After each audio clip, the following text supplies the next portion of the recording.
নেভাডায় জিতলেই বাজিমাত করবেন বাইডেন, শেষ রক্ষায় মরিয়া ট্রাম্প। কারচুপির অভিযোগে 4 রাজ্যে মামলা। নৌবাহিনীর সক্ষমতা বাড়াতে যুক্ত হলো আধুনিক 3টি যুদ্ধ জাহাজ। ভিডিও কনফারেন্সে প্রধানমন্ত্রীর কমিশনিং। আক্রমণ হলে জবাব দিতে প্রস্তুত থাকার আহ্বান। শুরু হলো পদ্মা সেতুর 36তম স্প্যান বসানোর কাজ। কালই দৃশ্যমান হবে প্রায় 5.5 কিলোমিটার। ডিসেম্বরেই পুরো সেতু দাঁড়ানোর আশা। এবং জনসন অ্যান্ড জনসন সহ নামি দামি ব্র্যান্ডের নকল প্রসাধনীতে সয়লাব রাজধানীর চকবাজার। ছড়িয়ে দেয়া হচ্ছে সারা দেশে। বারবার অভিযানেও থামছে না বিক্রি।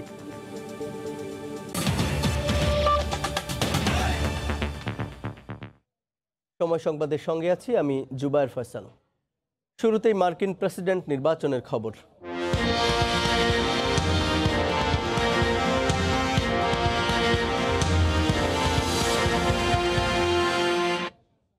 নানা নাটকীয়তার পর শেষ পর্যন্ত জো বাইডেনের যুক্তরাষ্ট্রের পরবর্তী প্রেসিডেন্ট নির্বাচিত হওয়ার আভাস পাওয়া যাচ্ছে। ফলাফল আসতে বাকি থাকা 4টি অঙ্গরাজ্যের মধ্যে যে কোনো একটিতে জিতলেই জয় হবে ডেমোক্র্যাটদের। এদিকে অ্যারিজোনায় একটি ভোট গণনা কেন্দ্রে অস্ত্রশস্ত্র নিয়ে ট্রাম্প সমর্থকরা অবস্থান নিয়েছেন। নিউ ইয়র্কে ট্রাম্পকে হটানোর দাবিতে রাস্তায় বিক্ষোভ হয়েছে। ওয়াশিংটন ডিসি থেকে সহকর্মী হাসানুজ্জামান সাকির রিপোর্ট। আগাম জরিপের সব ফলই এবার সত্যি মিলে যাচ্ছে। 2016 সালে হিলারির হেরে যাওয়ার মতো ঘটনা এবার অন্তত ঘটছে না মনে করছেন বিশ্লেষকরা। ভোট শেষ হয়েছে প্রায় একদিন হতে চলল। এখন পর্যন্ত প্রাপ্ত ইলেকটোরাল ভোটের ফলে এগিয়ে জো বাইডেন, যা নিয়ে আত্মবিশ্বাসী এই ডেমোক্র্যাট নেতা। ডেলাওয়ার অঙ্গরাজ্যে বক্তব্যে বলেন, তিনি এগিয়ে থাকলেও শেষ ব্যালট গণনা না হওয়া পর্যন্ত নিজেকে প্রেসিডেন্ট ঘোষণা দিতে চান না। My victory alone or our victory alone. It'll be a victory for the American people, for our democracy, for America. And there will be no blue states and red states when we win. Just the United States of America. যুক্তরাষ্ট্রের ইতিহাসে সর্বোচ্চ vote পাওয়ার record ইতিমধ্যে গড়েছেন Biden. গণনা শেষ হওয়ার আগেই যে কোনো মার্কিন প্রেসিডেন্টের চেয়ে বেশি ভোট গেছে তার ঝুলিতে। 2008 সালে গড়া সতীর্থ বারাক ওবামার রেকর্ড ভেঙে দিয়েছেন তিনি। এদিকে কোনোভাবেই পিছিয়ে থাকা মেনে নিতে পারছেন না রিপাবলিকান ডোনাল্ড ট্রাম্প। এবার তিনি ইলেকটোরাল পদ্ধতি নিয়েই প্রশ্ন তুলেছেন।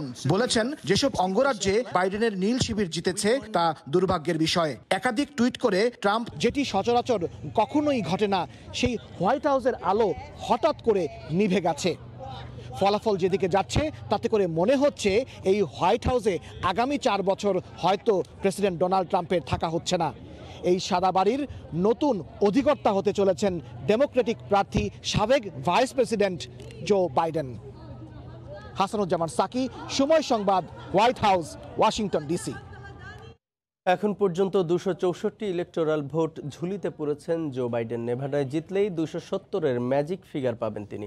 অঙ্গরাজ্যগুলোর সবশেষ বিশ্লেষণের বিস্তারিত জেনে নেব সহকর্মী অন্নয় কর্মকারের কাছ থেকে।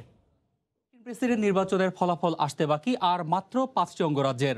আরও নির্দিষ্ট করে বলতে গেলে এর মধ্যে 4টি অঙ্গরাজ্য ব্যাটেল গ্রাউন্ড হিসেবে পরিচিত, যেগুলোর ফলাফলের উপরে মূলত নির্ভর করছেন কে হতে যাচ্ছেন পরবর্তী মার্কিন প্রেসিডেন্ট। আমরা এখন এরকম 4টি অঙ্গরাজ্য যেগুলোর ফলাফল এখনও আমাদের হাতে এসে পৌঁছায়নি, এরকম 4টি অঙ্গরাজ্যের সবশেষ ফলাফলের চিত্র কিছুটা দেখে নেব। আমরা প্রথমেই দেখে নেব পেনসিলভেনিয়া অঙ্গরাজ্য।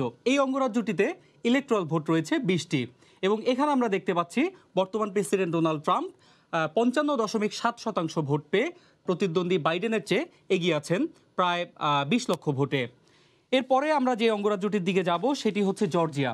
এখানে আমরা দেখতে পাচ্ছি ইলেকট্রাল ভোট রয়েছে 16টি এবং আমরা যেটি দেখতে পাচ্ছি সেটা হচ্ছে জর্জিয়াতে প্রচণ্ড রকমের হাড্ডাহাড্ডি লড়াই হচ্ছে এবং এখানে 49.7% ভোট পেয়ে গিয়েছেন বর্তমান প্রেসিডেন্ট ট্রাম্প এবং 49.1% ভোট পেয়ে ট্রাম্পের চেয়ে কিছুটা পিছিয়ে আছেন জো বাইডেন। এরপরে আমরা যে অঙ্গরাজ্যটির দিকে যাব সেটি হচ্ছে নর্থ ক্যারোলাইনা। এখানে আমরা দেখতে পাচ্ছি ইলেকট্রাল ভোট রয়েছে 15টি এবং এখানেও যথারীতি এগিয়ে আছেন বর্তমান মার্কিন প্রেসিডেন্ট ডোনাল্ড ট্রাম্প। তিনি পেয়েছেন 50.1% ভোট। অপরদিকে বাইডেন 48.6% ভোট পেয়ে ট্রাম্পের চেয়ে কিছুটা পিছিয়ে আছেন। এবার আমরা দেখে নেব আরেকটি অঙ্গরাজ্য, এটি হচ্ছে নেভাডা। এখানে রয়েছে 6টি ইলেকটোরাল ভোট এবং এই অঙ্গরাজ্যটির উপরেই মূলত নির্ভর করছে কে হতে যাচ্ছেন পরবর্তী মার্কিন প্রেসিডেন্ট। কেননা এখানে আমরা দেখতে পাচ্ছি প্রচণ্ড রকমের হাড্ডাহাড্ডি লড়াই শেষে সামান্য কিছু ব্যবধানে এগিয়ে আছেন ডেমোক্র্যাট দলীয় প্রেসিডেন্ট প্রার্থী জো বাইডেন। তিনি পেয়েছেন 49.3% ভোট এবং বর্তমান প্রেসিডেন্ট ডোনাল্ড ট্রাম্প পেয়েছেন 48.7% ভোট। এছাড়াও এই 4টি ব্যাটল গ্রাউন্ডের বাইরে আরও একটি অঙ্গরাজ্যের ফলাফল এখনও আসতে বাকি, সেটি হচ্ছে ছোট একটি অঙ্গরাজ্য আলাস্কা। এখানে মাত্র 3টি ইলেকট্রাল ভোট রয়েছে এবং এখানে আমরা দেখতে পাচ্ছি বিপুল ব্যবধানে এগিয়ে আছেন বর্তমান প্রেসিডেন্ট ডোনাল্ড ট্রাম্প। আমরা এখন যেটি বলতে পারি সেটি হচ্ছে যে 5টি অঙ্গরাজ্যের মধ্যে 4টিতে বর্তমান প্রেসিডেন্ট ডোনাল্ড ট্রাম্প এগিয়ে আছেন, এই 4টির সবকটিতে যদি বর্তমান প্রেসিডেন্ট ডোনাল্ড ট্রাম্প বিজয়ী হয়ে থাকেন, সেক্ষেত্রেও কিন্তু প্রয়োজনীয় বা কাঙ্ক্ষিত যে 270টি ইলেকট্রাল ভোট সেটি কিন্তু অর্জন করতে পারছেন না বর্তমান প্রেসিডেন্ট। অপরদিকে নেভাডা অঙ্গরাজ্যের যে 6টি ইলেকট্রাল ভোট, এই 6টি ইলেকট্রাল ভোট যদি বাইডেন যথারীতি পেয়ে থাকেন, সেক্ষেত্রে আমরা ধরেই নিতে পারি যুক্তরাষ্ট্রের 46তম প্রেসিডেন্ট হতে যাচ্ছেন ডেমোক্র্যাট দলীয় জো বাইডেন। একের পর এক অঙ্গরাজ্য হাতছাড়া হওয়ার বিষয়টি মানতেই পারছেন না ডোনাল্ড ট্রাম্প। পেনসিলভেনিয়া, মিশিগান সহ 4টি অঙ্গরাজ্যে ভোট গণনায় অনিয়ম সহ নানা অভিযোগে মামলা করেছে রিপাবলিকান প্রচারণা শিবির। এই মামলাগুলোকে ট্রাম্পের হোয়াইট হাউস দখলে রাখার শেষ চেষ্টা হিসেবে দেখছেন বিশেষজ্ঞরা। একের পর এক নাটকীয়তায় ভরপুর এবারের মার্কিন প্রেসিডেন্ট নির্বাচন। পপুলার ভোটে ওবামার রেকর্ড ভেঙেছেন ডেমোক্র্যাট প্রার্থী জো বাইডেন। তার বিজয়ের আনুষ্ঠানিক ঘোষণা আসার আগেই ভোট কারচুপি ও গণনায় অনিয়ম সহ নানা অভিযোগে পেনসিলভানিয়া, মিশিগান, উইসকনসিন ও জর্জিয়া অঙ্গরাজ্যে এ মামলা করে ট্রাম্প শিবির। বাইডেনকে জয়ের দ্বারে পৌঁছে দেয়া মিশিগানে ভোট গণনার নির্ধারিত স্থানে রিপাবলিকান শিবিরের কাউকে উপস্থিত থাকার সুযোগ দেওয়া হয়নি বলে অভিযোগ প্রচার ব্যবস্থাপকের। ব্যালট পেপার খোলা ও ভোট গণনার প্রক্রিয়া পর্যবেক্ষণ করতে না পারার দাবি তাদের। যদিও আন্তর্জাতিক গণমাধ্যমের দাবি, মিশিগানে ট্রাম্প ও বাইডেন উভয় শিবিরকেই ভোট গণনার প্রক্রিয়া পর্যবেক্ষণ করতে দেখা গেছে। পেনসিলভানিয়া ও জর্জিয়াতেও ট্রাম্প শিবির একই ইস্যুতে মামলা করেছে। বাইডেন জিতে গেলেও এসব মামলার কারণে ভোটের ফলাফল ঝুলে যাওয়ার শঙ্কা দেখা দিয়েছে। লড়াইয়ের জন্য প্রস্তুত দুই পক্ষের আইনজীবীরাই। এই মামলা মনে করিয়ে দিচ্ছে 2000 সালের মার্কিন নির্বাচনের কথা। ফ্লোরিডা রাজ্যের ইলেকটোরাল ভোটের ওপর ঝুলেছিল রাষ্ট্রপ্রধান নির্বাচন। ব্যবধান এতই কম ছিল যে আইন অনুযায়ী ভোট পুনর্গণনা করার কথা, কিন্তু সুপ্রিম কোর্ট এ বিধান বাতিল করে বুশকে জয়ী ঘোষণা করেন। হাফসাতুন্নেসা, সময় সংবাদ। মার্কিন প্রেসিডেন্ট হওয়ার দৌড়ে ডেমোক্র্যাট প্রার্থী জো বাইডেন এগিয়ে থাকায় উচ্ছ্বসিত প্রবাসী বাংলাদেশিরাও। তারা বলছেন, অভিবাসন ইস্যুতে নমনীয়তার পাশাপাশি স্বাস্থ্যসহ বিভিন্ন খাতে নাগরিক সুবিধা বাড়বে। দোদুল্যমান অঙ্গরাজ্য সহ প্রবাসী অধ্যুষিত এলাকাগুলোই ডেমোক্র্যাট প্রার্থী জো বাইডেনের জয় জয়কার। ট্রাম্পের কঠোর অভিবাসন নীতির কারণে আতঙ্কিত প্রবাসীরা কিছুটা স্বস্তির নিঃশ্বাস ফেলছেন। অনেকেই বলছেন জো বাইডেনের জয়ের মধ্য দিয়ে গণতন্ত্র পুনরুদ্ধার হবে। প্রবাসীদের সুযোগ সুবিধার পাশাপাশি তাদের স্বার্থ সুরক্ষার দিকে গুরুত্ব দেবেন বলে মনে করছেন দেশটিতে বসবাসরত বাংলাদেশিরা। আমরা অত্যন্ত আনন্দিত এবং আমরা মনে করি দেশে গণতন্ত্র ফিরে এসেছে। জো বাইডেন এবং কামালা হ্যারিস আসাতে আমাদের বাংলাদেশের কমিউনিটি খুবই আনন্দিত এবং আমাদের সুবিধা হবে। আমাদের ইমিগ্রেশন সমস্যা এবং আমাদের হেলথের সমস্যা আমাদের হেল্প করবে। প্রবাসী বাংলাদেশিদের আশা 1971 সালে মহান মুক্তিযুদ্ধের সময় বাংলাদেশকে সমর্থন দেয়া ডেমোক্র্যাট দল বরাবরের মতো পাশেই থাকবে। আমরা মনে করি জো বাইডেন বাংলাদেশিদের সপক্ষে কথা বলবে এবং বাংলাদেশি স্বাধীনতা সংগ্রামের সপক্ষের লোক। এই জন্য আমরা সমস্ত বাংলাদেশিরা জো বাইডেনকে সমর্থন করেছি। আমাদের ইমিগ্রেন্ট পিপলের জন্য ইমিগ্রেশন সুবিধা হবে, আমাদের মেডিকেলের সুবিধা হবে, আমাদের ফ্যামিলি যে আমরা অ্যাপ্লাই করব তাদেরকে আনাটা সহজ হবে, আমাদের ট্যাক্সটাকে আমরা রিটায়ারমেন্টের জন্য ফেরত পাবো প্রপারলি। প্রবাসীদের গুরুত্ব দিয়ে মহামারীতে টালমাটাল যুক্তরাষ্ট্রের স্বাস্থ্য খাতকে জো বাইডেন আরও উন্নত করবেন বলেও আশা প্রবাসীদের। ওমর ইনান, সময় সংবাদ। বাংলাদেশ কারো সঙ্গে যুদ্ধ চায় না উল্লেখ করে প্রধানমন্ত্রী শেখ হাসিনা বলেছেন, কেউ আক্রমণ করলে তার সমুচিত জবাব দেওয়ার সক্ষমতা সশস্ত্র বাহিনীর থাকতে হবে। দুপুরে ভিডিও কনফারেন্সে যুক্ত হয়ে চট্টগ্রামে নৌবাহিনীর 3টি যুদ্ধজাহাজ ও 2টি জরিপ জাহাজের কমিশনিং করে সরকার প্রধান বলেন, 21 শতাব্দীর চ্যালেঞ্জ মোকাবিলায় ত্রিমাত্রিক নৌবাহিনী গড়ে তোলা হচ্ছে। আওয়ামী লীগ ছাড়া অন্য কেউ সমুদ্র সম্পদ কাজে লাগানোর উদ্যোগ নেয়নি বলেও জানান প্রধানমন্ত্রী। কাজে আমরা অর্জন করতে পারি, তার জন্য আমাদের কাজ করতে হবে এবং এই ক্ষেত্রে আমরা ব্লু ইকোনমি এই ধারণা আমরা নিয়েছি। ভবিষ্যতে অন্য দেশের জন্য জাহাজ তৈরি করবে বাংলাদেশ।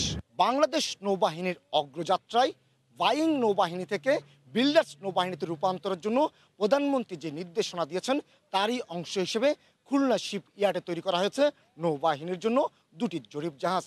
তারা মূলত সাগরের পাশাপাশি উপকূলীয় এলাকার তথ্য সরবরাহ করবে বাংলাদেশ নৌবাহিনীকে। অনুষ্ঠান শেষ পর্যায়ে প্রধানমন্ত্রীর পক্ষ থেকে নৌবাহিনীর প্রধান জাহাজগুলোর অধিনায়কদের কাছে ফরমান তুলে দেন। কমল দে, সময় সংবাদ, চট্টগ্রাম।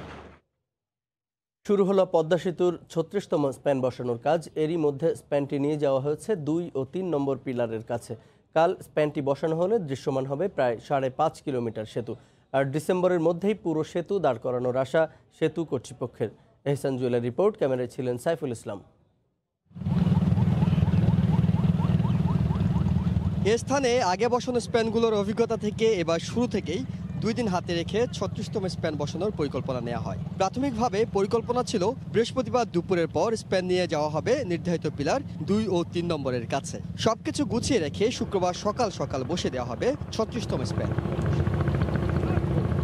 তবে বৃহস্পতিবার সকালে সবকিছু অনুকূলে থাকায় পরিকল্পনা এগিয়ে আনা হয়। নদীতে কুয়াশা থাকলেও সকাল 10:30টায় কুমারভোগ ইয়ার্ড থেকে রওনা হয়ে ঘন্টা 2 সময় নিয়ে পৌঁছে যায় পিলারের কাছে।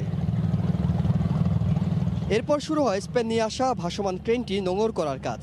2 পাশে নদীর তলদেশে মোটা কেবল প্রবেশ করিয়ে বেঁধে ফেলা হয় 3600 মেট্রিক টন ওজন বহনে সক্ষম অত্যাধুনিক ট্রেনটি। ট্রেনের চলার পথে আশপাশের সব নৌযান সরিয়ে এটিকে প্রস্তুত করা হয় চূড়ান্তভাবে বসানোর জন্য। তবে দুপুর 2টার পর পরিকল্পনা পাল্টে ফেলা হয়। আগের পরিকল্পনায় ফিরে গিয়ে দ্বিতীয় দিন অর্থাৎ শুক্রবার সকালে স্প্যান বসানোর সিদ্ধান্ত জানানো হয়। পদ্মা সেতুর কাজে এত বেশি অনিশ্চয়তা যে কখনো কঠিন কাজ সহজ হয়ে পড়ে, আবার কখনো অনেক সহজ কাজ কঠিন হয়ে যায়। এর আগে মাওয়ার ইয়ার্ড থেকে অনেক দূরে নিয়ে দিনে দিনে স্প্যান বসানো সম্ভব হলেও এবার মাওয়ার ইয়ার্ডের সবচেয়ে কাছে স্প্যানটি বসাতে সময় লাগছে 2 দিন। তবে আসার কথা হলো একদিন বাড়তি সময় লাগলেও খুব দ্রুত এগিয়ে যাচ্ছে স্প্যান বসানোর কাজ। এহসান জুয়েল, সময় সংবাদ, মাওয়া, মুন্সিগঞ্জ। ভারতের সিরাম ইনস্টিটিউট বাংলাদেশকে প্রথম পর্যায়ে অক্সফোর্ডে 3 কোটি ডোজ করোনা ভ্যাকসিন দেবে বলে জানিয়েছেন স্বাস্থ্যমন্ত্রী। ভ্যাকসিনটি কার্যকর ও মানবদেহের জন্য নিরাপদ হবে জানিয়ে মন্ত্রী বলেন, প্রতি ব্যক্তির জন্য 2টি ডোজ হিসেবে 1.5 কোটি মানুষকে দেয়া যাবে এই ভ্যাকসিন। প্রতিটি ভ্যাকসিনের দাম প্রায় 400 টাকা হবে বলেও জানান তিনি। চলতি বছরের মার্চে দেশে করোনা সংক্রমণের পর থেকেই বিশ্বের অন্যান্য দেশের মতো বাংলাদেশও ভ্যাকসিন পাওয়ার দৌড়ে এগিয়েছিল অনেকটাই। সকল জল্পনার পর অবশেষে ব্রিটেনের অক্সফোর্ড ইউনিভার্সিটি এবং অ্যাস্ট্রাজেনেকা কোম্পানির যৌথ উদ্যোগে তৈরি করোনা ভ্যাকসিন বাংলাদেশে সরবরাহ করতে যাচ্ছে ওষুধ নির্মাতা প্রতিষ্ঠান বেক্সিমকো ফার্মাসিউটিক্যালস। ভ্যাকসিনটির পেটেন্ট নিয়ে ভারতের সেরাম ইনস্টিটিউট এটি উৎপাদন করায় বেক্সিমকোর মাধ্যমে তাদের কাছ থেকেই এটি সংগ্রহ করার জন্য এই দুটি প্রতিষ্ঠানের সঙ্গে বৃহস্পতিবার সমঝোতা সই করেছে স্বাস্থ্য ও পরিবার কল্যাণ মন্ত্রণালয়। প্রতিটি ভ্যাকসিনের ক্রয় মূল্য হিসেবে $5 খরচ হওয়ার কথা জানিয়ে স্বাস্থ্যমন্ত্রী বলেন, আগামী জানুয়ারির মধ্যেই এটি পাওয়া যাবে। 3 কোটি ডোজ পরিমাণ যেটা আছে সেটা 1.5 কোটি লোককে আমরা এখন দিতে পারবো। মানে প্রত্যেকটা ব্যক্তির জন্য 2টি করে ডোজ লাগবে 28 দিন গ্যাপ দিয়ে। প্রতি মাসে ওনারা 50 লক্ষ ডোজ দিতে পারবে এটি আশ্বস্ত করেছে। ট্রান্সপোর্ট সহ $5 করে পড়বে। আমরা মনে করি এই ভ্যাকসিনটি নিরাপদ হবে। এদিকে সবচেয়ে কম দামে এবং দ্রুত পাওয়ার প্রতিশ্রুতি পেয়েই অক্সফোর্ডের তৈরি ভ্যাকসিন আমদানির সিদ্ধান্ত নেওয়া হয়েছে বলে জানান বেক্সিমকোর ব্যবস্থাপনা পরিচালক। সেফ এফেক্টিভ প্রথমেই চাই, কম্প্যাটেবল হতে হবে এবং সবচেয়ে কম দাম হতে হবে। সো অল দিস, এই সমস্ত কিছু কনসিডার করে আমাদের কাছে মনে হয়েছে যে this is the best option as of now. বিশ্ব স্বাস্থ্য সংস্থা অনুমোদন দিলে বিশ্বের অনেক দেশের মতো বাংলাদেশেও বাজারজাতের প্রথম পর্যায়ে এটি সংগ্রহ করা সম্ভব হবে বলেও জানান তিনি। প্রসূন আশিস, সময় সংবাদ, ঢাকা। আগামী 2-1 মাস দেশের কোভিড পরিস্থিতি খারাপের দিকে যেতে পারে বলে শঙ্কা জানিয়েছেন বিশেষজ্ঞরা। তবে পরিস্থিতি মোকাবিলায় প্রয়োজনীয় প্রস্তুতি নেওয়া আছে বলে দাবি IEDCR-এর। তবে অ্যান্টিজেন টেস্টের বিকল্প দেখছেন না বিশেষজ্ঞরা। রাশেদ দিমনের রিপোর্ট।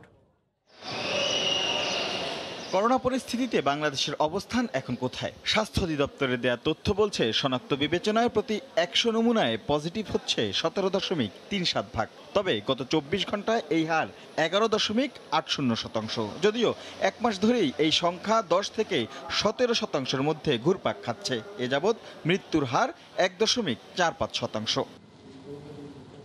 বিশ্ব স্বাস্থ্য সংস্থার হিসেবে শনাক্তের হার 5%-এর নিচে না আসলে স্বস্তির কারণ নেই। অধিদপ্তরের হিসেবে রাজধানীর 19টি হাসপাতালে 3,500 শয্যার বিপরীতে রোগী ভর্তি আছে প্রায় 2,000, আর চট্টগ্রামে ভর্তি রোগী 141, খালি শয্যা প্রায় 700। তবে গেল 2 সপ্তাহে কিছুটা হলেও বেড়েছে রোগীর চাপ। সেই সঙ্গে উকি দিচ্ছে শীতে বড় ধাক্কার শঙ্কা। শীতকালে যে কমন কোল্ড হয়, ব্রঙ্কোলাইটিস হয়, ব্রঙ্কাইটিস হয়, যাদের অ্যাজমা আছে তাদের এপিসোড বেড়ে যায়। আবার কমন কোল্ডের যে 4টা ভাইরাস, করোনার 4টা ভাইরাস সিজনাল, সেগুলি সার্কুলেশনে থাকে। শীতকাল মানে বেশি হবে এরকম নট নেসেসারিলি, কিন্তু আমি যে ওয়েভের মধ্যে আছি এটাতে যে কোনো সময় আপস অ্যান্ড ডাউনস হবে। সেটা শীতও হতে পারে, শীতের পরেও হতে পারে। তবে আইইডিসিআর বলছে আপাতত ডিসেম্বর পর্যন্ত সব হাসপাতালেই যে কোনো পরিস্থিতি মোকাবেলায় প্রস্তুতি রাখা হয়েছে। তবে তা পর্যাপ্ত মানছেন না বিশেষজ্ঞরা। তারা বলছেন পর্যাপ্ত পরীক্ষা নিশ্চিত করে সেই অনুসারে ব্যবস্থা নিতে হবে। একটা সময় আমাদের একটা নির্দেশনা জারি হলো যে কোভিড নন কোভিড একসাথে হয়ে যাবে, কিছু কিছু কোভিড হাসপাতাল বন্ধ হয়ে যাবে। আমরা কিন্তু ফ্যাসিলিটিস গুলো ট্রান্সফার করি নাই। আমরা 30শে ডিসেম্বর পর্যন্ত সেটা রেখে দিচ্ছি যে একদিনের নোটিশে যেন আবার সবগুলো কাজ শুরু করতে পারে। গতানুগতিক একটা প্রস্তুতি আমাদের আছে, কিন্তু এটার জন্য যে একটা স্পেশাল প্রোঅ্যাক্টিভ, যে আগের থেকে ঠিক করে আমি সঠিকভাবে ওদেরকে আসার সাথে সাথে সার্ভিসটা এনশিওর করব, ওই জিনিসটা অভাব আছে আমাদেরকে সাংঘাতিকভাবে অ্যান্টিজেন টেস্ট এনে দেশব্যাপী করে ফেলতে হবে। মাস্ক ব্যবহারকেই করোনা মোকাবিলার প্রধান হাতিয়ার মানছেন তারা। রাশেদ লিমন, সময় সংবাদ, ঢাকা। স্বাস্থ্য অধিদপ্তরের হিসেবে করোনায় আক্রান্ত হয়ে দেশে 24 ঘন্টায় 17 জন মারা গেছেন। নতুন শনাক্ত হয়েছেন 1,842 জন। এ নিয়ে দেশে মোট শনাক্তের সংখ্যা 4,16,006 জন।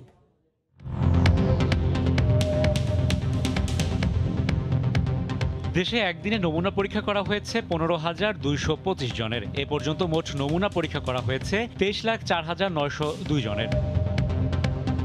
24 ঘন্টায় নতুন শনাক্ত হয়েছেন 1,842 জন। এ নিয়ে দেশে মোট রোগীর সংখ্যা দাঁড়ালো 4,16,006 জন। 24 ঘন্টায় মারা গেছেন 17 জন। এ পর্যন্ত করোনা আক্রান্ত হয়ে মারা গেলেন 6,021 জন। করোনা থেকে 24 ঘন্টায় সুস্থ হয়েছেন 1,892 জন। এ পর্যন্ত সুস্থ হয়েছেন 3,33,588 জন। সময় সংবাদে আরও থাকছে। আগামী 5 বছরে করোনাকালীন ঋণের টাকা ফেরত দিতে চান না পোশাক শিল্প মালিকরা। বাংলাদেশ ব্যাংককে বিজিএমইএ এর চিঠি। ব্যাংকগুলোতে চাপ পড়ার শঙ্কা।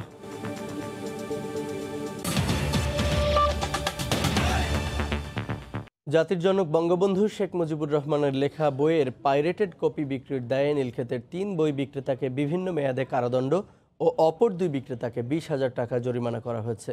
রাজধানীর নীলক্ষেতের বই মার্কেটে অভিযান পরিচালনা করে ঢাকা মেট্রোপলিটন পুলিশ। এ সময় বিভিন্ন দোকান থেকে জাতির জনকের লেখা অসমাপ্ত আত্মজীবনী, কারাগারের রোজ নামচা, আমার দেখা নয়া চীন বইয়ের পাইরেটেড কপি উদ্ধার করা হয়। দোকানগুলো মূল প্রকাশনার বই থেকে ফটোকপি করে নিম্নমানের কাগজে এসব বই বিক্রি করে আসছিল। এ সময় ভোক্তা অধিকার আইনে এক পুস্তক বিক্রেতাকে 1.5 বছর ও 2 জনকে 7 দিন করে কারাদণ্ড দেওয়া হয়। একই অপরাধে আরও 2 পুস্তক বিক্রেতাকে 10,000 করে 20,000 টাকা জরিমানা করা হয়।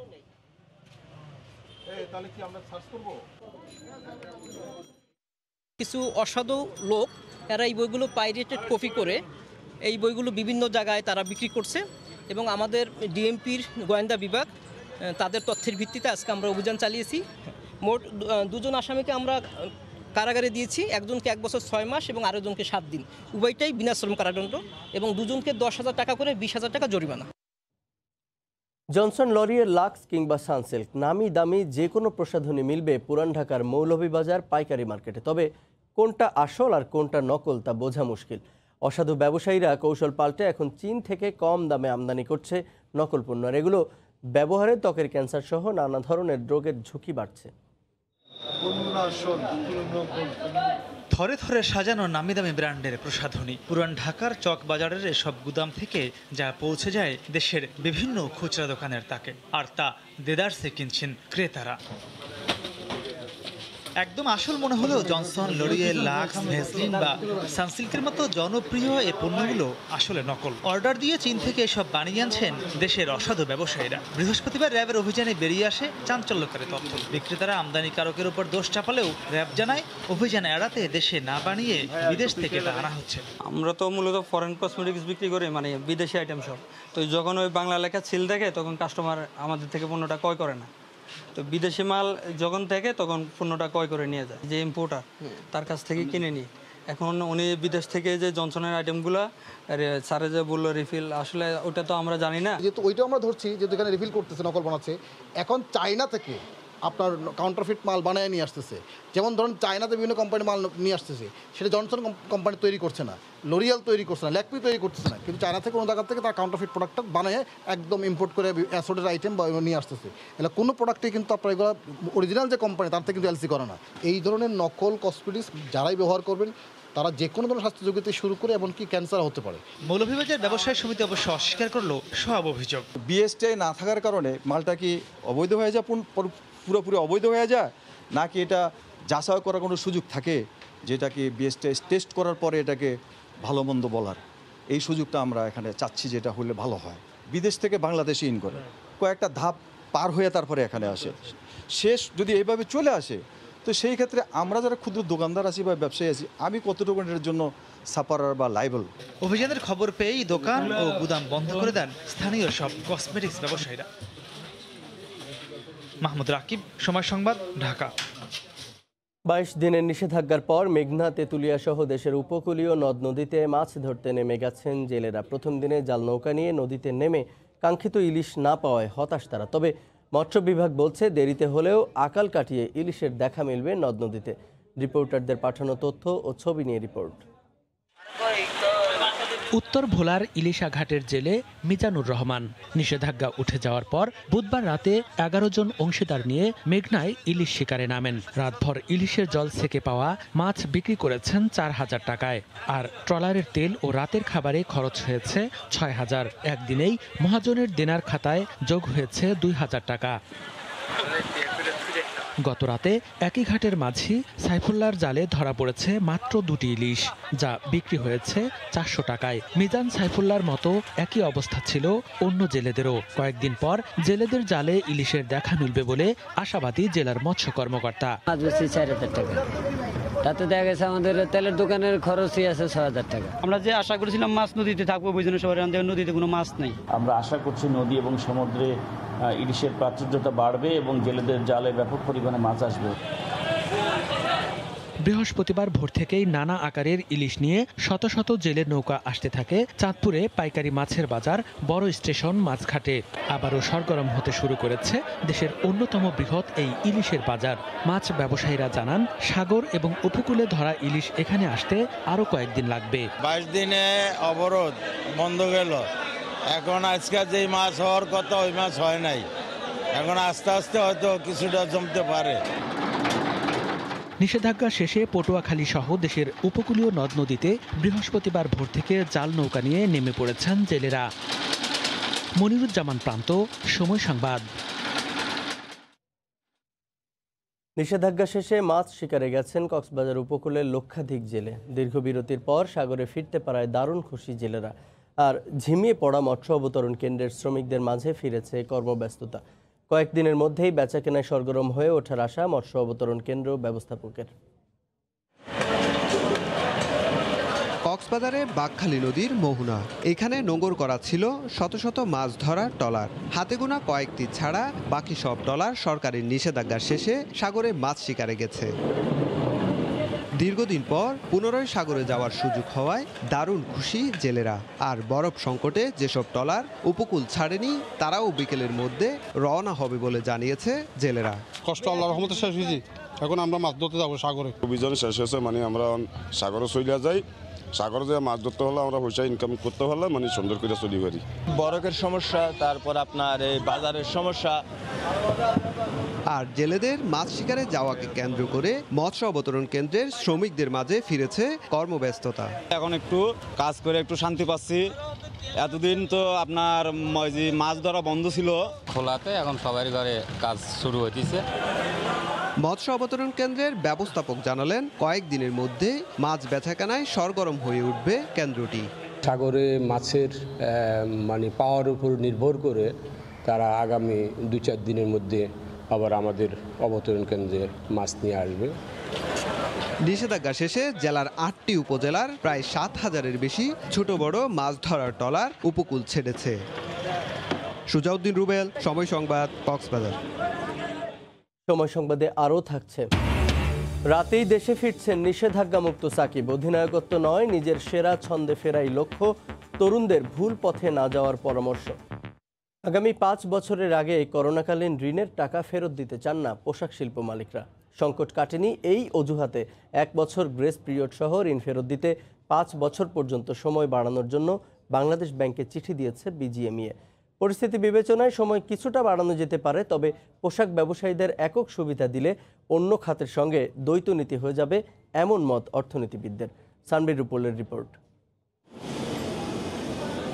করোনার ধাক্কা সামাল দিতে 21টি খাতের জন্য 1 লাখ কোটি টাকার বেশি প্রণোদনা প্যাকেজ ঘোষণা দেয় সরকার। এর মধ্যে শিল্পের বেতন ভাতা পরিশোধ বাবদ 3 দফায় 10,500 কোটি টাকা স্বল্প সুদে ঋণ পেয়েছেন পোশাক শিল্পের মালিকরা। শর্ত ছিল 6 মাসের গ্রেস পিরিয়ড সহ 2 বছরের মধ্যে 18টি সমান কিস্তিতে ঋণ পরিশোধ করতে হবে। তবে মালিকদের দাবি, পোশাকের সবচেয়ে বড় বাজার ইউরোপে করোনার দ্বিতীয় ধাক্কা শুরু হওয়ায় রফতানি অনিশ্চয়তায় এখনও কাটেনি সংকট। তাই ঋণ পরিশোধের সময় বাড়ানোর জন্য বাংলাদেশ ব্যাংকে চিঠি দিয়েছে পোশাক শিল্পের মালিকরা। অর্ডার আমাদের অনেক কমে যেতে পারে, সেই ক্ষেত্রে আমরা সরকারের কাছে অনুরোধ করেছে বিজিএমইএ যে আমাদের যে লোনটা আছে সেই লোনটার টাইমিংটা আরো বাড়িয়ে দেওয়া হোক। আমি বাংলাদেশ ব্যাংকে রিকোয়েস্ট করব মাননীয় প্রধানমন্ত্রীর সাথে কথা বলে এটা করা উচিত। এপ্রিল ও মে মাসে রফতানি কমে গেলেও পরের কয়েক মাসে আবারও ঘুরে দাঁড়ায় পোশাক খাত। করোনার শুরুতে বাতিল হওয়া $3 বিলিয়ন অর্ডারও ধীরে ধীরে ফেরত আসে। তাই যতটা সংকট ধারণা করা হয়েছিল তার চেয়ে ভালো অবস্থায় এখন পোশাক খাত। তাই আলাদাভাবে পোশাক মালিকদের এমন প্রস্তাব বিবেচনা করা হলে চাপে পড়তে পারে ব্যাংকগুলো, এমন মত অর্থনীতিবিদদের। সবকিছু বিবেচনা করে সরকার যদি মনে করেন যে ঋণের সুবিধাদি সময়কালটি বাড়ানোর, তাহলে সেই সময়কালটি সমভাবে যাতে দেশীয় উদ্যোক্তা, ক্ষুদ্র মাঝারি উদ্যোক্তারা যারা ঋণ নিয়েছেন তাদের জন্য যাতে একই রকম সুবিধার বিষয়টি বিবেচনা করা হয়। দেশের মোট রফতানির 86% যোগান দেয় তৈরি পোশাক শিল্প। সানবির রুপল, সময় সংবাদ, ঢাকা। বর্জ্য শোধনের কোনো স্তরে ন্যূনতম মানদণ্ড মানছে না সাভারের নতুন চামড়া শিল্পনগরী। এমন অভিযোগে পরিবেশ অধিদপ্তর এবার 4,62,50,000 টাকা জরিমানা করেছে বিসিককে। প্রকল্প পরিচালকের দাবি, এর দায় ট্যানারি মালিকদের। তবে ট্যানারি মালিকরা বলছেন দীর্ঘদিনের অভিযোগের সত্যতা মিলেছে এবার। দেখুন আমার তৈরি করা প্রতিবেদন। প্রায় 4 বছর আগে সময় সংবাদের ক্যামেরায় ধরা পড়ে গাফিলতি আর স্বেচ্ছাচারিতার মহোৎসব। তখন থেকেই অবৈধ পাইপ দিয়ে অপরিশোধিত ট্যানারি বর্জ্য ফেলা হতো ধলেশ্বরীতে, যা বহাল রয়েছে এখনও। যদিও বিসিক বারবারই দাবি করে এসেছে শোধন করা পানিই যাচ্ছে নদীতে। এতদিন শুধু নোটিশের মধ্যে সীমাবদ্ধ থাকলেও এবার পরিবেশ অধিদপ্তর বড় অঙ্কের জরিমানা করেছে। নদী দূষণের দায়ে বিসিককে 4,62,50,000 টাকা পরিশোধের নির্দেশ দিয়েছে। তবে বিসিকের প্রকল্প পরিচালক উল্টো দায় চাপালেন পরিবেশ অধিদপ্তর আর ট্যানারি মালিকদের উপর। আমরা ওনাদের বারবার বললাম যে ট্রিটমেন্ট করতে না পারার জন্য, পাইপলাইন ব্লকেজ হওয়ার জন্য জরিমানা ছিল বিসিক, এরকম হতে পারে। তাদের তো একটা অফিস আছে পরিবেশ দপ্তরের এখানে, তারা এখানে আসে না কেন? ওরা যে ট্রিটমেন্টটা প্রতিদিন করতেছে সেই ট্রিটমেন্টটাতে আপনার টিডিএস বলেন, সিওডি বলেন, বিওডি বলেন, ডিওই বলেন, সবই মানমাত্রার বাইরে আসতেছে। মাঝে মাঝে বাইপাস করে ওই ধলেশ্বরী নদীতে পুরো সরাসরি ছেড়ে দিচ্ছে পানিটা। পরিবেশ অধিদপ্তরের এমন নির্দেশে সন্তুষ্টি প্রকাশ করে ট্যানারি মালিকরা বললেন, প্রমাণিত হয়েছে দীর্ঘদিন ধরে করা অভিযোগ। বিসিক যে তার কার্যক্রমটা সঠিকভাবে চালাচ্ছে না সেটা প্রমাণিত হলো। পরিশোধনের জন্য সরকারের তরফ থেকে ব্যয় বরাদ্দ আছে। এই সব কিছু থাকা সত্ত্বেও তারা কেন এটা করছে এটা আসলেই বোধগম্য নয়। চামড়া শিল্পনগরী সাভার সম্পূর্ণ আপনার বিসিক কর্তৃক আপনার ইমপ্লিমেন্টেশন হয়েছে এবং সেখানে কিন্তু একটা পাইপও লাগানোর ক্ষমতা ট্যানারি মালিকদের নেই। সুতরাং এখানে ট্যানারি মালিকদের এখানে কোনো দায় দেওয়ার সুযোগ নেই। 200 একর জমিতে গড়ে ওঠা শিল্পনগরীর প্রায় সব ক্ষেত্রে সরকার আর মালিকপক্ষের এমন টানাপোড়েনের কারণে এখনো অধরাই LWG সনদ, আর ক্রমেই বন্ধ হচ্ছে চামড়া রফতানির দরজা। জুবায়ের ফয়সাল, সময় সংবাদ, ঢাকা। আলু উৎপাদনের অন্যতম জেলা নীলফামারী। হাটবাজারগুলোতে কোল্ড স্টোরেজে রাখা আলুর সরবরাহ বেড়ে গেছে, কিন্তু তাতেও দাম কমছে না। ব্যবসায়ী সমিতির নেতারা বলছেন, বাজারে দাম নিয়ন্ত্রণে সরাসরি কোল্ড স্টোরেজে মজুদ রাখা ব্যবসায়ীদের ধরতে হবে। নীলফামারী প্রতিনিধি সাকির হোসেন বাদলের ছবি ও তথ্য নিয়ে রিপোর্ট। আলুর বীজ রোপণের আগে শেষ মুহূর্তে নীলফামারীতে কোল্ড স্টোরেজে আলুতে সয়লাব জেলার বড় বাজার সৈয়দপুর। প্রতিদিন শত শত বস্তা আলু বেচাকেনা হলেও দাম কমছে না। জেলায় আলুর হিমাগার 10টি, এর মধ্যে 2টি বিএডিসি পরিচালিত এবং একটি হিমাগার বন্ধ।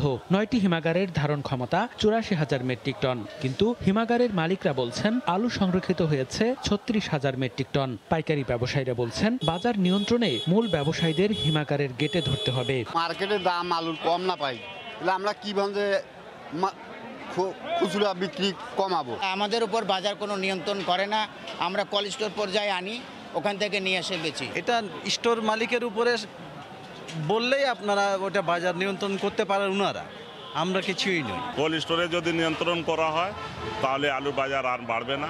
জেলা পাইকারি সবজি আড়তদার ব্যবসায়ী সমিতির নেতা জানালেন, হাটে আলুর সরবরাহের কোনো ঘাটতি নেই। আমাদের এখানে আল্লাহর রহমতে প্রচুর পরিমাণ আলুর আমদানি আছে এবং আমরা প্রত্যেক দিন এখানে বেচাকিনা করতেছি। কোল্ড স্টোরে যারা বড় বড় ব্যবসায়ী যারা আছে, যারা আলু স্টক করছেন, এগুলো সম্পূর্ণ তাদের। সৈয়দপুর বাজারে প্রতিদিন 600 থেকে 700 বস্তা আলু বেচাকেনা হয়। সময় সংবাদ, নীলফামারী। করোনায় আক্রান্ত স্বাস্থ্য অধিদপ্তরের অবসরপ্রাপ্ত অতিরিক্ত পরিচালক ডাক্তার মোহাম্মদ ইউনুসকে উন্নত চিকিৎসার জন্য দিনাজপুর থেকে ঢাকায় আনা হয়েছে। বুধবার রাতে বাংলাদেশ বিমান বাহিনীর হেলিকপ্টার যোগে তাকে ঢাকায় আনা হয়। পরে তাকে রাজধানীর কুয়েত মৈত্রী হাসপাতালে ভর্তি করা হয়। এর আগে করোনায় আক্রান্ত হয়ে তিনি দিনাজপুরের M Abdur Rahman medical college হাসপাতালে চিকিৎসাধীন ছিলেন। করোনা মহামারী মোকাবেলায় সরকারের নীতিমালা অনুসরণ করে ইন-এইড টু সিভিল পাওয়ারের আওতায় বেসামরিক প্রশাসনকে সহায়তা করে আসছে বাংলাদেশ বিমান বাহিনী। বিশ্ববিদ্যালয়ের শতবর্ষ পূর্তি ও স্বাধীনতার সুবর্ণ জয়ন্তী উপলক্ষে বিভিন্ন কর্মসূচি ঘোষণা করেছে বিশ্ববিদ্যালয় কর্তৃপক্ষ। শতবর্ষে ঢাকা ও লন্ডনে হবে 13টি সেমিনার। লন্ডনে সেমিনারে যোগ দেবেন রানী অ্যানি এলিজাবেথ, আর ঢাকায় যোগ দেবেন প্রধানমন্ত্রী শেখ হাসিনা। চতুর্থ শিল্প বিপ্লব উপযোগী বিশ্ববিদ্যালয় ও দক্ষ মানব সম্পদ তৈরি এখন লক্ষ্য বলে জানান উপাচার্য। সৌরভে গৌরবে শতবর্ষে ঢাকা বিশ্ববিদ্যালয়, বাঙালির ইতিহাস, ঐতিহ্য আর গণতন্ত্রের সূতিকাগার। দেশের সর্বোচ্চ বিদ্যাপীঠের 100 বছর উদযাপন উপলক্ষে নেওয়া হয়েছে নানা কর্মসূচি।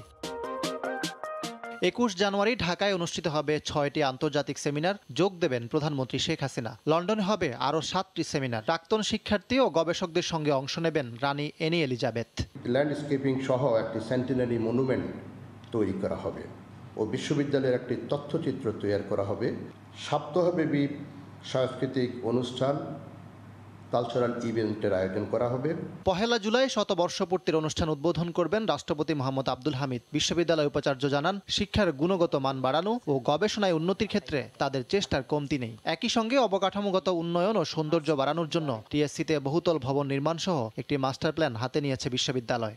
একটি ভীষণ স্টেটমেন্ট আমাদের থাকবে, টেকসই লক্ষ্যমাত্রা অর্জন এবং চতুর্থ শিল্প বিপ্লব উপযোগী বিশ্ববিদ্যালয় বিনির্মাণ ও দক্ষ মানব সম্পদ তৈরি। শতবর্ষ উপলক্ষে 2টি মৌলিক বই প্রকাশ করা হবে, যার একটি লেখক সাবেক উপাচার্য অধ্যাপক একে আজাদ চৌধুরী। 1921 সালে ইন্ডিয়ান ইউনিভার্সিটি আর এশিয়ান ইউনিভার্সিটি আর ব্রিটিশ ইউনিভার্সিটির তুলনায় ঢাকা ইউনিভার্সিটি যে অবস্থায় ছিল, আজকে কি আমরা সে অবস্থায় আছি কিনা, এটাই তো প্রশ্ন। সেইখানে বলতে হবে আমরা অনেক দূরে গিয়েছি, দ্রুততার সঙ্গে এগিয়েছি, কিন্তু বিশ্ব আরও দ্রুততরতম আগিয়েছে, তাতে একটা গ্যাপ সৃষ্টি হয়েছে। 1921 সালের 1 জুলাই প্রতিষ্ঠিত হয় ঢাকা বিশ্ববিদ্যালয়। বর্তমানে প্রায় 40,000 শিক্ষার্থী ও 2,000 শিক্ষক রয়েছেন। ইকরাম হোসাইন, সময় সংবাদ, ঢাকা। রাজধানী ঢাকাকে বাসযোগ্য করে গড়ে তুলতে 30 বছরের মহাপরিকল্পনার কাজ শুরু হয়েছে বলে জানিয়েছেন ঢাকা দক্ষিণের মেয়র শেখ ফজলে নূর তাপস। দুপুরে ইঞ্জিনিয়ার্স ইনস্টিটিউশনে বিশ্ব নগর দিবসের আলোচনায় অনলাইনে যুক্ত হয়ে একথা বলেন তিনি। মহাপরিকল্পনার মাধ্যমেই নাগরিকের ন্যূনতম মৌলিক চাহিদা নিশ্চিত করা সম্ভব বলে মন্তব্য করেন মেয়র। সকল বিশেষজ্ঞ মহলকে আমি আমন্ত্রণ জানাবো যে আমাদেরকে সহযোগিতা করুন। আমরা 30 বছর দীর্ঘমেয়াদী একটি মহাপরিকল্পনা প্রণয়ন করতে চাই, যার মাধ্যমে আমরা এই উন্নত বাংলাদেশের একটি উন্নত রাজধানী আমরা উপহার দিতে চাই। আমি আমার নির্বাচনী ইশতেহারে যেই রূপরেখাটা দিয়েছিলাম সেই রূপরেখার আলোকে এরই মাঝে আমরা কার্যক্রম আরম্ভ করেছি। অনেক বিশেষজ্ঞরা আমাদের সাথে সম্পৃক্ত হয়েছেন। আমরা integrated city master plan for সংযুক্ত আরব আমিরাতে এসে রেসিডেন্স ভিসা করার সুযোগ থাকার পরও বাংলাদেশের ইমিগ্রেশনে পর্যটক ভিসার যাত্রীদের নানা হয়রানি করার অভিযোগ উঠেছে। প্রতিদিন অসংখ্য যাত্রী বাংলাদেশের ইমিগ্রেশনে বাধা পেয়ে ফিরে যাচ্ছেন। সংযুক্ত আরব আমিরাত থেকে শিবলি আল সাদিকের রিপোর্ট। করোনা সংক্রমণের কারণে বেশ কিছুদিন বন্ধ থাকার পর সংযুক্ত আরব আমিরাতে পুনরায় ভিজিট ভিসা চালু করা হয়েছে। তবে পূর্বে ভিজিট ভিসায় এসে কোনো রেসিডেন্স ভিসা করার সুযোগ না থাকলেও বর্তমানে সেই প্রতিবন্ধকতা তুলে নেওয়া হয়েছে। ইনভেস্টর পার্টনার ভিসার পাশাপাশি কোম্পানি পরিবর্তন এবং ভিজিট ভিসায় আসা যাত্রীদের রেসিডেন্স বা শ্রমিক ভিসা নেওয়ার সুযোগ দেওয়া হয়েছে। বাংলাদেশের এয়ারপোর্টে ইমিগ্রেশনে কেন আমাদের লোকগুলোকে আসতে দিচ্ছে না? এই লোকগুলোকে আসতে দিলে যারা আসবে তাদের পরিবার, তাদের পরিজন, তারা সবাই উন্নতভাবে বসবাস করতে পারবে বাংলাদেশে। বাংলাদেশে এখন করুণকান্তি চলছে। এই অবস্থায় লোকগুলাকে আসতে দেওয়া এবং এখানে এসে বৈধ হওয়ার সুযোগ করে দেওয়া, এটা আমি সমীচীন মনে করি এবং বাংলাদেশ সরকারের ঊর্ধ্বতন কর্তৃপক্ষের দৃষ্টি আকর্ষণ করছি এই বিষয়টা বিবেচনা করবেন। কমিউনিটি নেতা এবং ট্রাভেল এজেন্সিগুলোর অভিযোগ, বাংলাদেশের ইমিগ্রেশনগুলোতে ভিজিট ভিসায় যাত্রীদের নানাভাবে হয়রানি করা হচ্ছে। ঢাকা, চট্টগ্রাম ও সিলেটের কিছু কিছু ট্রাভেল এজেন্টের মাধ্যমে এয়ারপোর্টের সাথে চুক্তি না হলে কোনোভাবেই ভিজিট ভিসাধারীদের আসতে দেওয়া হচ্ছে না। এই ধরনের হয়রানির প্রেক্ষিতে বর্তমানে আমিরাতের শ্রমবাজারে অসংখ্য লোকের কর্মসংস্থানের সুযোগ থাকা সত্ত্বেও তা থেকে বঞ্চিত হচ্ছেন ভিজিট ভিসায় এসে কাজের প্রত্যাশী ব্যক্তিরা। বাংলাদেশে যে বেকারত্বের হারটা কিন্তু অনেক বেড়ে গেছে। তো বর্তমানে যদি তারা ইজিলি আসতে পারতো এই দেশে, সেক্ষেত্রে কিন্তু এই বেকারত্বের হারটাও কমতো। আর এখন বৈধভাবে কিন্তু ভিসা লাগানো যাইতেছে। আমরা দেখতেছি বর্তমানে এই দেশের বিদেশিরাও আমাদের বাংলাদেশের ইমিগ্রেশন নাম শুনলে অনেকটা অন্যরকম দেখে, কারণ সবাই জানে যে আমাদের বাংলাদেশের ইমিগ্রেশন এখন ঘুষ খায়। আর ঘুষ খায় কীভাবে? যেমন এখানে অন্য দেশিদের অন্য ট্রাভেল এজেন্সি যারা আছে তারা অন্য দেশের টিকিট বিক্রি করতে চাইতেছে, বাট বাংলাদেশেরটা করে না, কারণ জানে যে বাংলাদেশের একটা টিকিট বিক্রি করলে সেটা নিয়ে পরে প্রবলেম হবে, কারণ ইমিগ্রেশন থেকে রিটার্ন করে। দুবাইয়ের বাংলাদেশ কনসুলেট বিষয়টি উপলব্ধি করে এই বাস্তবতায় ক্ষুদ্র ব্যবসায়ীদের জনবল সংকট নিরসনে ভিজিট ভিসার যাত্রীদের আমিরাতে আসার সুযোগ করে দেওয়ার জন্য তাদের আত্মীয়স্বজন বা নিয়োগকর্তার লেখা আবেদনপত্রে যাচাই বাছাই করে সুপারিশ করতে দেখা গেছে। এই ব্যাপারে ইমিগ্রেশন কর্মকর্তাদের সাথে কথা বলার জন্য ঢাকার ইমিগ্রেশনে বেশ কয়েকবার ফোন করলেও কেউ ফোন রিসিভ করেননি। শিবলি আল সাদিক, সময় সংবাদ, সংযুক্ত আরব আমিরাত।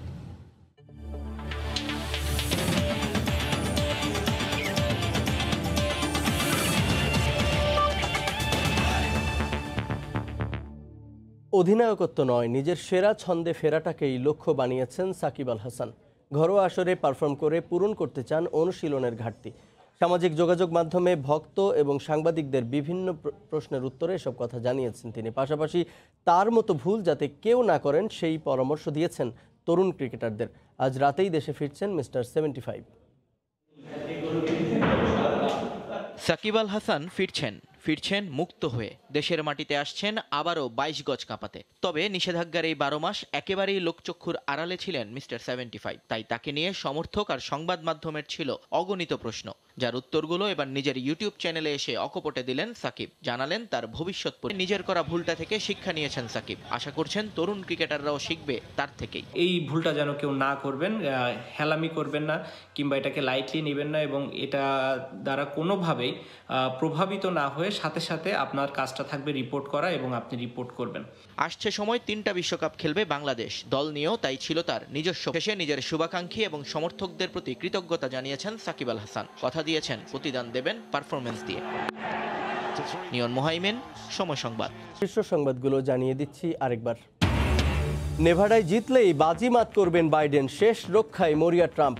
কারচুপির অভিযোগে 4 রাজ্যে মামলা। অ্যারিজ বাহিনীর সক্ষমতা বাড়াতে যুক্ত হলো আধুনিক 3টি যুদ্ধ জাহাজ। ভিডিও কনফারেন্সে প্রধানমন্ত্রীর কমিশনিং, আক্রমণ হলে জবাব দিতে প্রস্তুত থাকার আহ্বান। এবং শুরু হলো পদ্মা সেতুর ৩৬তম স্প্যান বসানোর কাজ। কালই দৃশ্যমান হবে প্রায় ৫.৫ কিলোমিটার। ডিসেম্বরেই পুরো সেতু দাঁড়ানোর আশা। এই ছিল এখনকার মতো, সঙ্গে থাকুন সময়ের।